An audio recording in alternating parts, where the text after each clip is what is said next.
ሊግ ስፖርት ኦፊሻል ባለምሰገድ ሲፉና በበጋሻው አየለ መረጃችን ለብዙዎች ተደራሽ ይሆን ዘንድ ላይክ እና ሰብስክራይብ ማድረጉን እንዳይዘነጉ። ሊግ ስፖርት ኦፊሻል የስፖርትና የመዝናኛ ፕሮግራም ሁሌም ለለውጥ እንሰራለን። ሰላም ጤና ይስጥልን ተመልካቾቻችን፣ ይህ በሳምንት አንድ ቀን የሚቀርብላችሁ የስፖርት ፕሮግራም ነው። በዛሬው ፕሮግራማችን እንደተለመደው በአገር ውስጥ ስፖርት ላይ ትኩረት አድርገን እንወያያለን፣ እንጫወታለን። ይህንን ፕሮግራም አብረን እየሰራን ያለነው እኔ በጋሻው አየለ ሲሆን እኔም አማን ከበደ በጋራ በመሆን ነው።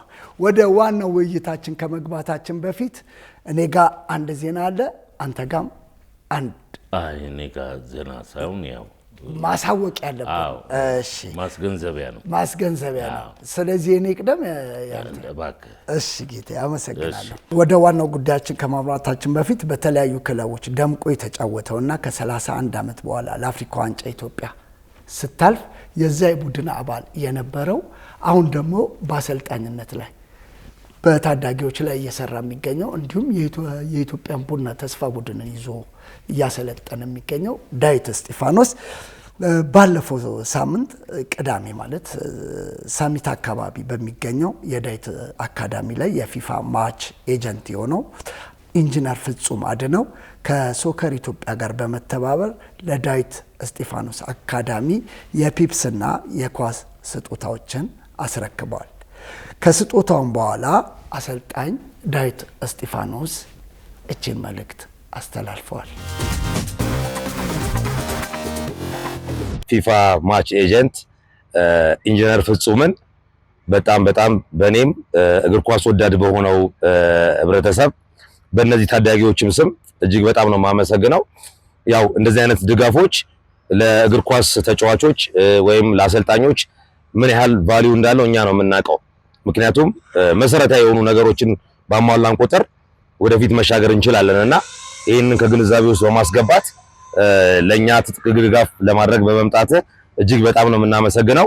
የነገዎቹ የኢትዮጵያ ተረካቢዎች የአገሪቷ ተስፋዎች ናቸው እነዚህ። በተለያዩ የሥራ መስክ ላይ ሊሰማሩ ይችላሉ፣ ግን እቺን ቀን አይረሷትም። እነሱን ሳፖርት ያደረጋቸውን ሰው አይረሷትምና ወደፊት ትልልቅ ሰዎች ሆነው ድጋሚ ለማመስገን ያብቃቸው። እነሱም አገራቸውን ወደፊት የሚጦሩ የሚደግፉ የሚያግዙ እንዲሆኑ እኔም እመኛለሁ። በድጋሚ ኢንጂነር ፍጹምን በጣም ነው የማመሰግነው። ከአሰልጣኝ ዳዊት በመቀጠል ኢንጂነር ፍጹም እሳቸውም ዳዊትን በማበረታታትና ወደፊትም ጠንክሮ እንዲሰራ ለሌሎችም አካዳሚዎች እጃችንን አርዝመን እንደርሳለን በማለት እችን አጭር መልእክት አስተላልፈዋል። በጣም አመሰግናለሁ ዴቭ። እውነት ክብሩ ኩራቱ ለኔ ነው በጣም። ምክንያቱም እኛም ልጆች እያለን ላይክ ህልም አለን ላይክ ሀገራችን ለመወከል ለመጫወት በብዙ ነገሮች ብናልፍም አሁን ደግሞ የፊፋ ባለሙያ ሆኜ ደግሞ ለሀገሬ ኮንትሪቢዩት ማለት ሲጀምር ቅድም አሏያ እንደጠቀሰው ለኮልፌም ለመካኒሳም እንዲሁም ለፋሲል ከነማ ታዳጊዎችም ስንሰጥ ደስ እያለን ነው፣ ኩራት እየተሰማን ነው። ስፔሻሊ ዛሬው ቀን ደግሞ ደስ የሚለው ያው እንደምታውቁ ነው የኢትዮጵያ ቡና ደጋፊ ላይ በዛ ላይ ደግሞ ዳዊት እስጢፋኖስ በጣም ከምናከብራቸው ከምናደንቃቸው ምክንያቱም ጥቂት ተጫዋች ነው በህዝቡ የሚወደደው። ዳዊት እስጢፋኖስ ደግሞ በሁሉም ተወዳጅ ነው። ዴቫ በዚህ እውነት ልኮራ ይገባል። አሁን ደግሞ ያንተን አሻራ እያስቀመጥክ ነው፣ የፉትፕሪንት ነው። ምክንያቱም ናውዴይስ ላይክ አይተህ ከሆነ አርሴናልንም ማንቸስተርንም አይተህ ከሆነ የቀድሞ ተጫዋች ሲመሩ ቡድኖች እንዴት እንደሚቀይሩ አይተሃልና ዴቫ ደግሞ አሁን ወደ ኮቺንጉ ገብተህ የዲፕሎማ ላይሰንስን አግኝተህ ከዛ ደግሞ ትልቅ ቦታ እንደምትደርስም እኔ ተስፋ አለኝ። እውነት ከዚህ በኋላ የኢትዮጵያ ብሔራዊ ቡድንን እንደምትመራ ታዳጊዎችን ለቁም ነገር እንደምታውቀው ተስፋ አለና ይሄ አሁን ጀማሪ ነው እንጂ ላይክ ፍጻሜ አይደለም። ከኔ ጋር አብሮ ደግሞ ያለው ካምፓኒ ሶከር ስፔስ እንደ ዳዊት እስጢፋኖስ ያሉ ሌጀንዶችን ለማገዝ ከዚህ በኋላም ደግሞ ሶከር ስፔስ ማለት ቄራ ላይ የሚገኝ ትልቅ ስቴዲየም ነው። የፉትሳልና የዋን ቱ ዋን ጌም ሊግን ኢትዮጵያ ውስጥ እያመጣ ያለ ትልቅ ተቋም ነው። የቤተሰብ ተቋም ነው። እነሱም ላይክ የቤተሰብ ኳስ በሚወድ ቤተሰብ የተቋቋመ ተቋም ነውና በሱ ስም የዳዊት ኢቨን ያመጣው ትጥቅ ብቻ ሳይሆን ሶከር ስፔስ የዳዊት እስጢፋኖስ ልጆች ሁላችሁም ሶከር ስፔስ ሜዳ ሄዳችሁ በነፃ መጫወት ትችላላችሁ። ስለዚህ ሶከር ስፔስ አደረጁ ለእናንተ ከ6 ወር እስከ ዓመት የሚፈጅ የነፃ በስኬጁል በፕሮግራም መጣችሁ እንድትጠቀሙ ስቴዲየምን በነፃ ፈቷቸዋል። ስለዚህ ትጥቅም ብቻ ሳይሆን የስቴዲየም ስጦታ ተሰጥተናል። ይሄ ደግሞ ቅድም እንዳልከው ነው ብዙ ጋፖቻችሁን ይፈታል ብዬ ተስፋ አደርጋለሁና አንተም ቄራ ላይ ደግሞ ብራንች አስብ እንደማለት ነው። እነዚህ ልጆች እዛ አድርግ። ይሄ ደግሞ ትልቅ ነገር ነው ለአካዳሚም እና እንረዳዳለን፣ አብረን እንቀጥላለን። አብረን ያለው ሶከር ስቴትም ይፈልጋል፣ እኛም እንደ ፊፋ ማች ኤጀንት እንፈልጋለን። ደስ እያለን ነው እውነት ይሄን ነገር እያደረግን ያለ ነው። እንግዲህ እግዚአብሔር ይመስገን ነው ማለት ሌላ ምንም ነገር የለም። ቴንክ ዩ እናመሰግናለን ኢንጂነር በሉ። እንግዲህ ወደፊትም እንደዚህ አይነት ነገር ለተለያዩ ፕሮጀክቶች፣ አካዳሚዎች በመወሰን ሳይሆን እንደ ኢንጂነር ፍጹም አይነት ሰዎች ያብዛለን እያል የኳስ እጥረት አለ፣ የፒፕሶ አለ፣ የመለያው አለ፣ በቃ ሁሉንም የመጫወቻ ጫማ አለ። ለነዚህ ለታዳጊዎች በየአካባቢው ለሚገኙ ታዳጊዎች ዳዊት ጋር የተጀመረው ኤክስ ጋር ያለው ዋይ ጋር እያለ ሁሉም ጋር ይዳረስ የሚል መልእክት ማስተላለፍ እንፈልጋለን። የምጨምረው ከሌለ? አዎ፣ አይ በዚህ ደረጃ አንደኛ ዳዊት ያው እስጢፋኖስ በርካታ ታዳጊ ተጫዋቾችን ያፈራል ብለን በስልጠናው ዓለም በቅርቡ ቢቀላቀልም የራሱ የሆነ ስታይል አለው፣ የራሱ የሆነ ቀለም አለው ስልጠናው ላይ እና በርካታ ታዳጊ ተጫዋቾችን ያው በክሎት የተሞሉ በጥበብ የታጀቡ በርካታ ተጫዋቾችን ያፈራል ብለን ተስፋ እናደርጋለን። እንደው ከሽልማቶቹ መካከል ማንሳት እንችላለን? ያው ኳሶች ነው የተሰጠው፣ ፒፕስ አለ፣ ደስ ይላል። ብቻ እኔ አሁን ክለቦቻችን ትኩረት ማድረግ የሚገባቸው ታዳጊ ላይ መሆኑን፣ ታዳጊ ላይ ከሰራ ለውጥ እንደሚመጣ አይተናል። አሁን ኢትዮጵያ ከ17 ዓመት በታች ለአፍሪካ ዋንጫ ስታልፍ ተሰርቶ የመጣ ቲም ነው እንጂ ዝም ብሎ ናና ተብሎ የመጣ ቲም አይደለም። አሁንም እንደዚህ ታዳጊዎች የሚሰሩትን ማበረታታት አንድ ኢንጂነር ፍጹም ወይም ሶከር አካዳሚ ብቻ ሳይሆን ሌሎቻችንም ከተባበርን ከተጋገዝን ብዙ ነገር ማድረግ እንችላለን፣ መለወጥ እንችላለን ማለት እንፈልጋለን። እኔ ጋር ደግሞ ያለውን ከጨረስኩ ማስገንዘቢያውን ተጋለ። አዎ፣ አይ ያው ከምንሰራው የውይይት አጀንዳችን ጋር የተያዘ ስለሆነ የውይይት አጀንዳውን አንተ ጀምረውና በኋላ ከመነጋገሪያ ሀሳባችን በተጓዳኝ ይገባል። ይሄንን እናስገባዋለን። ክብር ለሚገባው ክብር መስጠት ትልቅነት ነው። ባለፈው ሐሙስ የታሪክ ተመራማሪ ደራሲና ጋዜጠኛ የሆነው የገነነ መኩሪያ 2ኛ ዓመት መታሰቢያ ውድድር በኢትዮ አፍሪካ አዘጋጅነት ኢትዮ አፍሪካ ለአራት ተከፍለው በእነሱ አዘጋጅነት በንፋስ ስልክ ፖሊቴክኒክ ትምህርት ቤት ላይ ውድድሩ ተካሂዶ ነበር። ባለፈው ሐሙስ እንግዲህ አንተም እንግዳ ነበርክ፣ እኔም ነበርኩ፣ ብዙ እንግዶች ነበሩ። በአብዛኛው የጠሩት ሁሉም እንዳትቀሩ ብለው የስፖርት ቤተሰብ ማንም እንዳይቀር በሚል የተለየ ፕሮግራም። እኔ በስራ ቀን ፕሪሚየር ሊግ ላይ ይሄን ሁሉ ሰው አይገኝም። በተለይ ሐሙስ በዛ ላይ የጾም ፍቺ ነበረ። በሐሙስ ዕለት የ3 ቀኗ ጾም ፍቺ ነበረ። በዛ ፍቺ ላይ የደረጃ ጨዋታዎችን አይተናል። የዋንጫው ጨዋታ በቃ እንደዚህ አይነት ጨዋታ ነበር የናፈቀን። አሁን ፕሪሚየር ሊግ ላይ የምናየውን አይነት የእሳት የሆነ ጨዋታ ነበር ያየነው። እሱ ግን ጨዋታው ከመጀመሩ በፊት ለኢትዮ አፍሪካኖች ራሳቸው ተሰባስበው የሁሉም ውጤት ቢሆን ይህን ውድድር ማዘጋጀት ሁሉም የተረባረቡበት ቢሆንም በተለየ ሁኔታ ለዚህ ውድድር ማማር ትልቁን ድርሻ ተወጥቷል በማለት ራሳቸው ኢትዮ አፍሪካዎች ለሚኪ ለዚዙ ስጦታ ተሰጥቶታል። ያ ስጦታ ይከፈት ይታይ ሲባል ሲገነጠል በጣም ተወዳጁ አሁን በህይወት የሌለውን ያሰገር ተስፋዬ 10 ቁጥር ማሊያ የተጻፈበት በትልቅ ፍሬም ተደርጎ ተሰጠው። እሱም የነበራቸውን የዛን ዘመን ቆይታ ጊዜውን አብረው ያሳለፉት ነገር ትዝ ብሎት ሲያለቅስ ተስተውሏል። እንደውም የመጀመሪያ ተሰላፊ ነበር ነው የሚሉት። በእንትን ትንሽ ይረጋጋ ተብሎ ነው ታመነ የገባው።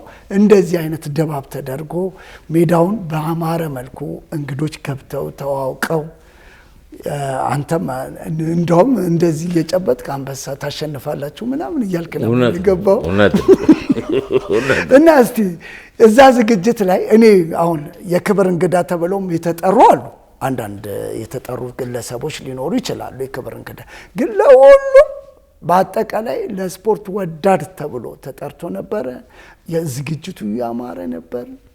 ከውድድሩ በኋላ ማዕድ ነው ማዕዶች ያደረጉት ያው የሁለተኛ ዓመት የሙት ዓመት ማዕድ መጋራት ብትለው ያስኬዳል። በቃ እንደዛ ብሎ በጣም በሚገርም ሁኔታ የልጆቹ ፍቅር ኢትዮ አፍሪካኖች ትለያላችሁ። እውነት ክብር ይገባቸዋል። እናንተም ክብር ነው የሰጣችሁት። ገነነ አልሞተም፣ እውነት አልሞተም። አሁን ባለፈው ሐሙስ ባየነው ነገር ወደፊት ደግሞ በሚቀጥለው ከዚህ በተሻለ የምናያቸው ብዙ ነገሮች ይኖራሉ። በገነነ ዙሪያ የነበረው ቆይታ እስቲ እንዴት ተከታተልከው? አዎ በጋሽ ያው እንግዲህ ተገናኝተናል እሑድ ዝግጅቱ ላይ ሐሙስ በቦታው ላይ እኔ ያው አንድ አካባቢ ነበር እንደውም ክብር እንግዶች የሚቀመጡበት አካባቢ ነበር። እኔና ያው ሙያ ባልደረባችን ወንድማችን ጋዜጠኛ አርያ ተስፋ ማርያም እነ ሮቤል እነ ዴቭ ምናምን ሆነን ተገኝተናል። አንተም ናይጄሪያም በጣም ከስንት ጊዜ በኋላ ስፖርት ቤተሰቡ ላይ የድሮውን ድባብ እንዳስታውስ ያደረገኝ ክስተት ነው ያስተዋልኩት። ለምንድን ነው በፊት ላይ 80ዎቹ መጀመሪያ 81 82 ምናምን ስቴዲየም ክብር ትሪቡን ስንገባ ሰብሰብ ብለ ለስንት ሰዓት ጨዋታ ለ10 ሰዓት ከቀኑ ጨዋታ 11 ሰዓት ነበር የምትሰለፈው እና እዛ ቦታ ላይ ተሰለፈ አብረ ቆይተ ነው። እነ ቼንቶም እንግዲህ ነበሩ፣ እነ መቶ አለቃ ፈቃደ ነበሩ። ጀማል ነፍሱን ይማረው የኢትዮጵያ ቡና ደጋፊ ነበር። ጀማል ስፔር ፓርቲ ነበር። በጣም ኤፍሬም በክረጽዮን ነፍሱን ይማረው እሱንም። አሁን ደግሞ አሜሪካ ያለው ቡዛየው እነሱ በቃ ነበሩ እዛ ሰዓት ላይ ከጊዮርጊስ እነ ጋሽ ጌራ እነ ወዘሮ አልማዝ እነ ግርማ ንዳ ማዕት ናቸው። እና እዛ ቦታ ላይ ሰልፉ ላይ ጨዋታው እስከሚደርስ ትኬት እስከሚጀምር ትኬት እኮ የሚጀምረው 5 ሰዓት ምናምን ግን 11 ሰዓት ሰው ተሰለፉ። እዛ ጋር ቆንጆ የስፖርት ቤተሰብ አንዱ ቁርስ ይዞ ያመጣል። ወደ 3 ሰዓትም ላይ ሊመጣ ይችላል፣ ግን ቦታው እንደተከበረለት ነው ሰልፉ ማለት ነው። እና ያ ድባብ ትላንትና እውነቴን ነው የምልህ በህይወቴ ከተደሰትኩባቸው ቀናቶች ውስጥ አንዱ ነው ብዬ ብል ማጋነን አይሆንም። ምክንያቱም የጋዜጠኛ የታሪክ ተመራማሪው የምትክ አልባው መምህራችን ጓደኛችን አሁንም ነፍሱን በአጸደ ገነት ከደጋጎቹ ጎን ያሳርፍልን የጋዜጠኛና ደራሲ ገነነ መኩሪያ መታሰቢያ የሁለተኛ ዓመት የሙት ዓመት ውድድር ዚዙ እውነት እነ አቡሸት ጠቅላላ የቡድኑ አባላት ያሳዩት ፍቅር እዛ ቦታ ላይ ለታደሙ ያሳዩት እንቅስቃሴም አለ። እንግዳ አቀባበላቸው፣ ልባይነታቸው ምኑም ስታይ እንዴት አትደሰትም? እንደውም በዝግጅቱ ላይ እነ ሊዲያ ታፈሰም ነበረች። ማአት ሰው ነበረ። ማንን ጠርተ ማንን ተተዋለ? እነ ሲሳይ ተሰማ ነበሩ። ያለ ደረጃ አንገቴ ነበረ። ሲሳይ ተሰማን ከስንት ጊዜ በኋላ ተገናኘን። ያው ስፖርታዊ ሰላምታ ተለዋወጠን። አንገቴ ነበረ። በጣም አንገቴ ነበረ። ደረጃ አንገቴ ነበረ። ሄኖክ ኬነሪ ነበረ። በቃ እንትና ሳሚ ገዳዳው ሳሚ ገዳዳው እነ ናይጄሪያ ነበሩ። ከማንን ትለይበት ነበረ? ጨዋታውን በዳኝነት እንደውም ሲመሩት የነበሩት ዴንጀር እና ጀማል ጣሰው ነበሩ። በዳኝነት የቀድሞ ኢትዮጵያ ብሔራዊ ቡድን ግብ ጠባቂ ዴንጀር ደግሞ በተለያዩ ክለቦች የተጫወተ በጣም ደስ የሚል እንደውም አንዳንድ ነገሮቹ እንዴ ሊዲ እን ጨዋታ ታየዋለሽ አለት ዞረ ምንድነው ማለት በቃ የለቅሶ ቤት ወጥ ነው ማስመሰለው አላት። እንዴት ስትል ቢጫና ቀይ ካርድ ያው ለቅሶ ቤት ቀይ ወጥና ቢጫ መሰለ። ከዛ ደግሞ ጀማል መጣና እንዴ ሊዲ እንዴት ነው ግን 11 ተጫዋች ምዳኙት እኛ 6-6 እንዴት እንደከበደን እና ዳኝነት በጣም ከባድ እዚህ ጋር ሆነ ስትናገረውና ሜዳ ውስጥ ሆነ አንተ ስታደርገው ከበረው በሰው እጅ ምናምን የሚባል ነገር አለ እና በጣም ከባድ መሆኑን ዴንጀርም ሰዓት አጨማመሩ ላይ አድሎ እንደነበረበት ምንድነው ሲባል ያቡሸትን እጅ አለበት ነው የተባለው። እየመጣ ያስቦካው ነበር አቡሸትን በቀይ ያስወጥቶታል። ግን ያማረ ጨዋታ ዲሲፕሊን ናቸው። እዚህ ዝግጅት ላይ እውነት እኔ ከውስጥ የተመኘሁት ምን አለ የገነነ ልጆች ባለቤቱ በኖሩ ነው ያልኩት። ምናልባት 3ኛው ዓመት ዝግጅት ላይ ሊጋበዙ ሊኖሩ ይችላሉ።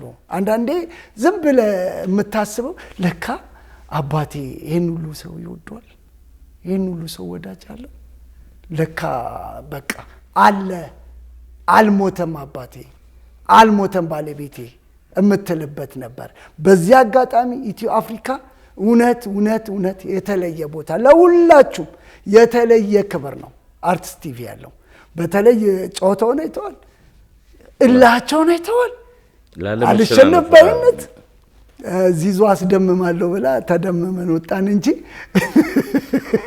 እንዴት ነበር ጨዋታው? እስቲ አይ እንደውም ዙዙ እዚህ ታች አካባቢ የሆነ የተሰበረ ዕቃ እንዳለ ነው የሚያመለክት። ሸብረክ ስትል ሁለት ኳሶች ነው በስስተት እግሯ መሀል በቃ እሷ ላይ መተከምታገባ በእግሯ መሀል ማግባት ይቀላል ነው። እዛ ታዳሚ ላይ ነበር። ጨዋታው ልዩ ነበር። የጨዋታው ድባብ የሆነው ምንም ሁሉም ለአንድ እንትን ማሸነፍ አይደለም ዋና ዓላማው ይህን ምትክ አልባ ተንቀሳቃሽ ቤተ መጻሕፍትን ማክበር ነው። በዚህ ደረጃ ቦታው ላይ የተገኙት ያለባቸውን የሥራ ኃላፊነት የተለያዩ የግል እንቅስቃሴዎች በመክታት ቦታው ላይ የተገኘው ሰው እንደ መዝናኛ ቀን በርካታ ታዳሚ ነው የተገኘው። በእውነት ቅዳሜ ነው የሚመስለው። ሐሙስ ቀን እንጥቀስ እስቲ። አሁን ቅድም ጠቅሳታል። ጀርመን ልግባ ጀርመን አይ እንደው እዛ የክብር እንግዳው አካባቢ የነበረውን ኢንስትራክተር ኤሊት ኢንስትራክተር አብርሃም መብራቱ፣ ኢንስትራክተር ሰላም ዘራይ ላይቤሪያ ነው የምታሰለጥነው። የላይቤሪያ ሴት ብሔራዊ ቡድን ነው። ረጅም ጊዜም ደግሞ እዛ ቆይታ አገልግሎት እየሰጠች ነው ያለችው። ስኬታማ ጊዜ እያሳለፈች ለመሆኗ ደግሞ የቆይታዋ ጊዜ መጠን በቂ ማረጋገጫ ነው። ሌላ እንግዲህ የቀድሞ ተጫዋቾች እና አሸናፊ ግርማ እነ ብሩክ ስቲፋኖስ ካንቶና ማአት ልጆች ነበሩ።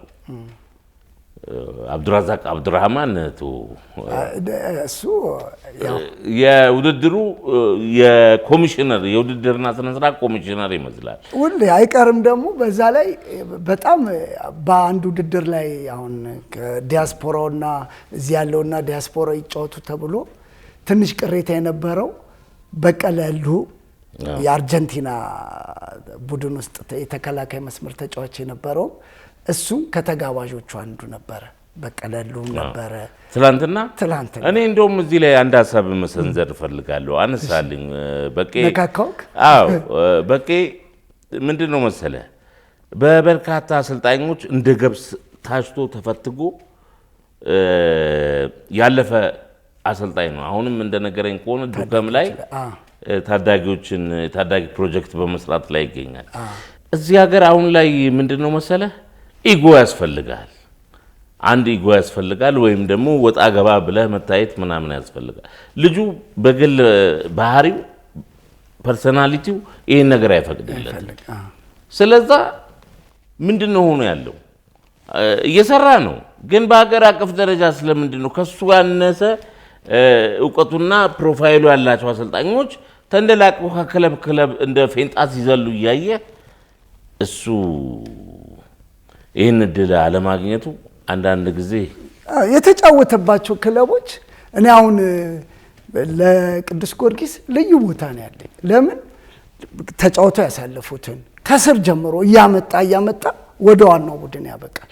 ሁሉም ክለቦች ምን አለ ትኩረት ቢያደርጉ፣ ምን አለ ከተጫውተው በስንት አሰልጣኝ አሁን ጋርዚያቶን ጨምሮ በቀለሉ በደንብ የተጫወተ በነጋሻጎስ በቃ እንደው ጋርዚያቶ ጋሻጎስ አለ ሁሉ ከአብርሃምም አሰልጥኖት ያልነካው አሰልጣኝ የለም። እሱ ጋር የሆነ ነገር ይኖራል። ክለቦች ትኩረት ማድረግ ያለባቸው ሁሉ በሞኖፖል ለምን ይያዛል? ለምን አማን አይሞከርም? ለምን በጋሻው አይሞከርም? ለምን ስንታየው አይሞከርም? እንደ ሁሉ በሞኖፖል ይዘህ ላለመውረድ የምትጫወት ከሆነ አዲስ ሐሳብ ያለውን አሰልጣኝ አሁን እኮ በሐሳብ ማሸነፍ ነው። እሱ ጋር ያለው ነገር ምንድነው ብለህ ብታመጣውና ቡድን ብትሰጠው ልክ አሁን ኢትዮጵያ ቡና ተስፋ ቡድንን ለዴቭ እንደሰጠው እንደዚህ አይነት እድሎችን ለቀድሞ ተጫዋቾች ቢሰጥ የበለጠ ደስ ይለናል ለማለት ነው። ልክ ነው በጋሽ። ይሄ ምንም የማያወላውል ነገር ነው። እንደው ወደ ፕሮግራሙ ስንመለስ ያው በቄ ሳበንና ወደሱ ገባን እና በእውነቱ ገኔ ትላንትና እንደዛ ታስቦ ተዘክሮ ስታየው በጣም ያስደስታል። የመልካም ስራ ውጤት ፍሬውን አንተ የመመልከት እድሉን ባታገኘው ራሱ መልካም ስም ከመልካም ሽቶ ይበልጣል እንደሚባለው ትላንትና ያገናኘን የሱ ስራ ነው። የሱ መልካም ስራ ነው። የሱ የስራ ተነሳሽነትና ውጤቱን ነው ትላንትና ያየንበት። ቢቆይም ማለት ነው የዘራውን ታጭዷል። ገኔ ለሰራው ነገር ትላንትና ኢምንት ነው፣ ግን ጅምሩ ይበል ያሰኛል። ይሄ እኮ የተደረገውም እኮ በኢትዮ አፍሪካ ነው። ኢትዮ አፍሪካኖች በቃ ለነሱ ምስጋና እንደውም ከወንበራቸው ተነስተን ነው ለናመሰግናቸው ነው። ክብር ይገባቸዋል ሁላችሁ። ገነነ ማለት ሀገር ማለት ነው። የታሪክ ተመራማሪ ነው። በታሪክ ደረጃ የፈለግከውን እያዋዛ ነው የሚያወራልክ። ሲጽፋቸው አሁን ሻንግዛው አጎናፍር ሲጫወት አላየከው? መንግስቱ ወርቁ ሲጫወት አላየከው? ጽሁፎቹን እምታያቸው እየተንቀሳቀሰ የምታየው ሰው ሻንግዛው እንዴት እንዳለፈ የትሪቱ አንዱ አካል ትሆናለህ። ሳትወድ በግድ በምናበት አስቀምጠዋለህ። በቃ ምን አይነት ያጻጻፍ ስልት እንዳለው ፊልም ብትል ፊልም ይሰራል። የሱ መጽሐፎች ወደ ፊልምነት ተተርጉመውም አይተናል። አሁን እነሱም ኢትዮ አፍሪካኖች ባሰሩት ባነር ላይ የአርትስን ሎጎ አስቀምጠው ነው። እኛ በጣም ነው የምንወዳቸው፣ በጣም ነው የምናከብራቸው። እውነት በድጋሚ ለሁሉም አባላት ክብር አለን። ቤታቸው ነው። በጣም ደስ በሚል ሁኔታ ነው ገነነን የዘከሩት። በሚቀጥለው ደግሞ 3 ዓመት ላይ ምን ሊደረግ ይችላል የሚለውን የሚቀጥለው እግዚአብሔር በሰላም ከቁጥር ሳያጎለን ከደረሰ የሚቀጥለው ደግሞ አመት ምን አይነት 3ኛ አመቱን እንዴት ነው የሚያደርጉት ብዬ ጓጓ። አው ገኔን ለማሰብ ግዴታ ያረፈበትን ወርና ቀን መጠበቅ አያስፈልግም። የተለያዩ ዝግጅቶች መደረጋቸው መቀጠላቸው አይቀርም። ይሄ ግን ላሰብነው ሐሳብ ራሱ የመነሻ ስንቅ ይሆናል። እነዚህ ልጆች ትላንትና ያሳዩን ፍቅርና ገኔን ለማክበር የሄዱበት ደረጃ እኛን እንዴት ቁጭ ብላችሁ ተቀምጣችሁ ታሳልፋላችሁ እንድንል አእምሯችን ላይ ሌላ የቤት ስራ ያሰብናቸውን እቅዶች በአፋጣኝ ጨርሰን ለእይታ እንዲበቁ ህዝቡ እንዲያያቸው ገኔ እንዳይረሳ የማድረጉ ጥረት የዕለት ተዕለት ስራችን ሆኖ ይቀጥላል። በዝግጅቱ ላይ ሳንረሳ ሰምሶን ሽፈራው ጆሮም ነበረ። ጆሮ ያው ኮሜዲያን ነው። ሁለቱ ሲገናኙ ደረጀና ሀብቴ ናቸው። ሲሳይና ጆሮ ሲገናኙ እንደገና ደግሞ ወንድምየው ደግሞ አለ። ሄኖክ ሽፈራው ይባላል። ጃምቦ ሌላ ጃምቦ አይደለ፣ ሄኖክ የሚባል ትንሽ ወንድም አለው። እሱም ነበረ በዝግጅቱ ላይ። የገነነ የተለየ አድናቂ ነው እና ዝግጅቱ በቃ ሁሉንም ማሰባሰበ። በባቡር የሚመጣው፣ በእግሩም የሚመጣው፣ በታክሲ የሚመጣው በቃ ሁሉም ተሰባስበው ይህን ያማረ ዝግጅት በአቡሸት ብዙ ጎል ታጅበን እናያለን ተብሎ ነበረ። ሳሚ አልተቻለም። አቡላ ለመሳት ቅርብ ነው። አንተና እንዳየሁት ለመሳት ቅርብ ነው እና አጓጊ ሸሪፍን አይተዋል። ቡድኑን እየመራ ነበር። ኖ እኔ አሁን አቡሸት ላይ ግን ያየሁት ኳስ አሁን ራሱ ቢንቀሳቀስ ትንሽ ነው እኮ የሚፈልገው። አዎ ቢንቀሳቀስ ከማንም ያየን አይደለም እንዴ? ኮንትሮል ለሁለት ለሶስት አይደለም እንዴ? ተሸናፊ ቡድን ውስጥ እነ ዮዮን አይተህ ከሆነ የሚመቱት ሹት፣ በዛኛው ደግሞ በአሸናፊ ቡድን ውስጥ እነ ሳሚ አልሸነፍ ሲሉ እነ ኤልያስ በርታ በወጣት የተገነባ ነበር ተሸናፊው ቡድን ላይ። ግን እነዛም በቃ በጣም እኔ ተመችቶኝ ቁጭ ብድግ ብዬ የጨረስኩት ምርጥ ጨዋታ፣ ደቂቃው አነሰብኝ ምን አለ ቢጨመር ያልኩበት ጨዋታ ነው። በጣም አሪፍ ነገር ነው። ገኔን ያሰባችሁበት መንገድ እኛም ያየንበት መንገድ ደስ የሚል ነበር። ዋናው ነው ክብር እንግዳ እንግዲህ ዘንግተዋል ወንድምየው አለማየሁ መኩሪያ ነበር። አቶ አለማየሁ መኩሪያ ነበር። ያው እንደውም አጠገቤ ነበር የተቀመጠው። ኢትኮባን አሰልጥኗል ሻሸመኔ እና ያወጣቸው የነበሩ እቅዶች አሁንም ተስፋ እንዳለው ነው። እንግዲህ ወደ ስልጠናውም ቢመለስ ሊያገለግሉ ይችላል። እንደው የሰማናቸው አስተያየቶች በጋሽ እኔ በኋላ በተለያዩ የመገናኛ ብዙሃኖች የሰጡትን አስተያየት ያው ቃለ ምልልስ ሲያደርጉ የክብር እንግዶቹ ራቅ ብለው እንደነበረ እና በተለይ ኢንስትራክተር ኤሊት ኢንስትራክተር አብርሃም መብራቱና ኢንስትራክተር ሰላም ዘራይ በቃ የሱ የሙያ ትሩፋት ተጠቃሚ እንደነበሩና አድናቂዎቹ ልባዊ አድናቆት እንዳላቸው ይሄ ነገር መደረጉ ከፍተኛ ደረጃ እንዳስደስታቸው ተናግረዋል። ተጠናክሮ መቀጠልም እንዳለበት አረጋግጠዋል። የኢትዮጵያ እግር ኳስ ፌዴሬሽን በዚህ ደረጃ የእውቅናው አንዱ አካል ሆኖ ቀጣይ ሂደቱ በጠንካራ ስራዎች ይጠናከራል ይሄዳል። ከዛ ጎን ለጎንም ባለሙያዎችን በህይወት ካጣናቸው በኋላ እንደዚህ ከምናደርግ ለምንድን ነው በህይወት ያሉትን ክብር የማንሰጠው? ይሄ አንዳንድ ሰዎች የተለየ ትኩረት ይሰጡታል። አሁን ለምሳሌ ወዳጃችን ጥበበ የቀድሞ የሆሜላ ተጫዋች ጥበበ ሰለሞን አንድ የሚለው እምነት አለ።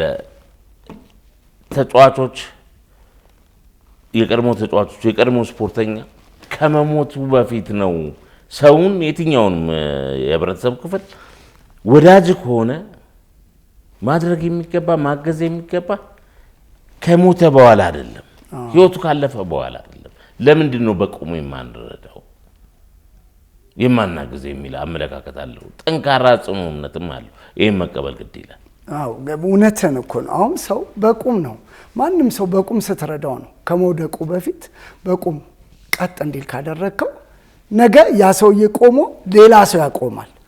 ግን ከሞትክ በኋላ ምንም ለታይታ ነው ለማለት ነው። በዚህ አጋጣሚ እንደውም በተለያየ ጊዜ ለገነነ የተላከ መልእክት ነበረ በጥበበ ሰለሞን አማካኝነት። እስቲ እሱን እንደው በዚህ አጋጣሚ እነዚህ ሰዎች ለገነነ በህይወት እያለ እርዳታ ያደረጉ ሰዎች ተገቢው ምስጋና አልተደረገላቸውም ብለን እናምናለን።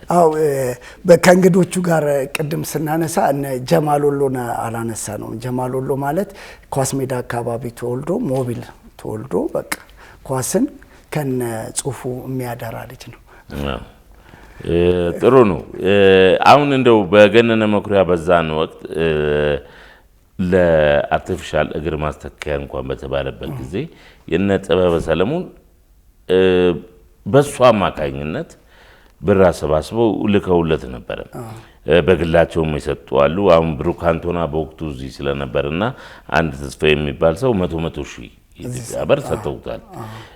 ከዛ በተረፈ ትልቁን ድርሻ ከሚይዙት እንስት ጀግና ሞዴሏ ማደር ገብረስላሴ ዳላስ የዳላሷ ኢትዮጵያ ሬስቶራንት ያላት ማለት እሷ አሁን $1000 ነው ያወጣችው። የመረብ ኳስ ተጫዋች የነበረችው በእግር ኳስ ፍቅር ተለክፋ እግር ኳስን አጥብቃ የምትከታተል ሌላ አለ እና አብዲ ሰይድ ታደሰ ተክለ ጻድቅ $100 ተካልኝ ሻፍት $200 ተሾመ አስፕሪን $100 ደረጀ ባሮ እንደዚሁ 200 አንበሳው በቀለ 100 ተሾመ ሞሪስ 100 ጃራ 50 ዮናስ 50 ፍቃዱ ታየው ደረስ 200 ታየው ደረስ እንግዲህ ያው በሰሜን አሜሪካ የኢትዮጵያ ሀገር ባህል ምግብ ቤት አለው። ስፖርተኞች የትም ቦታ ላይ ተጎዳ ሲባል ቀድሞ የሚደርስ እንደዚህ መድረስ ብቻ አይደለም አፍሶም ያነሳል እሱ አለ። ስንታየው አሻግሬ $100 ስንታየው አሻግሬ የሚባለው ግለሰብ በጣም የሚገርመው ገኔ እንደውም ብዙ አያውቁም ግን ጓደኞቹ አማካ አው በራሱ ተነሳሽነት እኔስ ቦታው ላይ ያለኝ አይደለም እንዴ ለምን አልሰጥም ብሎ ያደረገ። ከዛ በተረፈ ሌላ ቨርጂኒያ የሚኖሩ ብራኔ አባኮራን ብራኔ አባኮራን እነሱ ደግሞ ሌላ ግሩፕ ነበራቸው። በማን አማካኝነት በመረተ አላምረው እነሱ የራሳቸውን መዋጮ አድርገውም እነሱም ሰጥተዋል። እና እነዚህ ግለሰቦች ላደረጉት ነገር ገኔን በወቅቱ ባጋጠመው ችግር ጊዜ አጠገቡ በመድረሳቸው በአርት ስፖርት ስም ላቃለ ምስጋናችንን ማቅረብ እንወዳለን። እኔ እንደውም አሁን 3ኛ ዓመቱን ለማክበር አሁን ኢትዮ አፍሪካ 2ኛ ዓመቱን በዚህ መልኩ ነው ያከበረው። 3ኛ ዓመቱን ለማክበር ከውጭም ያሉት እንደገና ትላልቅ ድርጅት ያላቸው ባንክን ጨምሮ እነ ወጋገን ባንክ አቢሲኒያ ምናምን ተጋግዘው ትልቅ ነገር አድርገው አንድ በስሙ የዛጋ ዝግጅቱ ኳሱ ከተደረገ በኋላ ለተጎዳ ለተቸገረ ሰው የሆነ ነገር ቢደረግ በገነነ ስም በጣም ደስ ይለኛል።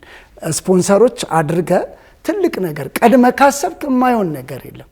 በስሙ አንድ ነገር በገነነ ስም ቢደረግ የበለጠ ደስ ይላል። በውድድሩ ላይ ደግሞ ከውጭ ኢትዮ አፍሪካ እንደራሱ ቲሙን ሰርቶት 2 ቲም ያዘጋጅና ከውጭ ደግሞ ሌላ 2 ቲም አምጥቶ የበለጠ አሪፍ ቢያደምቁት አሪፍ ነው ማለት ተፈልጋል። ልክ ውድድሩ ሲጠናቀቅ ደግሞ ውድድሩ ሲጠናቀቅ አይደለም በገኔ ስም አንድ መሀል ከተማ ላይ የሆነ ቤተ መጻሕፍት እንግዲህ አሁን ከተማችን አዲስ አበባ የአፍሪካ መዲና መሆኗን እያስመሰከረች ውብ የሚያምር ከተማ እንዳለን ለዓለም አደባባይ እያሳየን ነው። ነቢይ ባገሯ አይከበርም የሚባለውን የቀድሞና ውሃ ላይ ቀረ አስተሳሰብ አዙሮ ጥሎ አሁን ለገነነ በቀጣይ ዓመት በአንድ ዓመት ውስጥ የተለያዩ ቋሚ ነገር ስያሜ የምንሰጣቸውን ነገር ብናደርግለት አሁን ለምሳሌ አዲስ አበባ ስቴዲየምም አለ ያልቃል። አንዱም በር ምን አለበት ሊብሮ በር ቢባል በጣም በፊት አዲስ አበባ ስቴዲየም 11 ቁጥር አበበ ቢቂላ እንደሚባለው ፋሲካ በር እንደሚባለው አንዱ በር የኢትዮጵያ እግር ኳስ ፌዴሬሽን በመተባበር አንድ ነገር አንድ እርምጃ ወደፊት እንደሚሄዱ አቶ ኢሳያስ ጀራም አቶ ባህሩ ጥላውንም የጽህፈት ቤት ኃላፊው በዚህ በኩል ርብርብ ያደርጋሉ የሚል እምነት አለኝ። አመሰግናለሁ። እንግዲህ ክብር ለሚገባው ክብር መስጠት ትልቅነት ነው ብለን እቺን አጠር ያለች ውይይት አድርገናል። በውይይታችን መሃል ኢትዮ አፍሪካንን አመስግነናል። የገኔን ነፍስ ባጸደ ገነት ያኖርልን በማለት በመቀጠል የእንግዳ ፕሮግራማችንን ተከታትለን እንመለስ።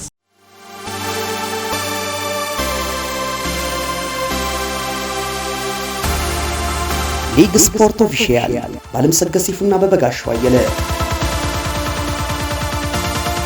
መረጃችን ለብዙዎች ተደራሽ ይሆን ዘንድ ላይክ እና ሰብስክራይብ ማድረጉን እንዳይዘነጉ።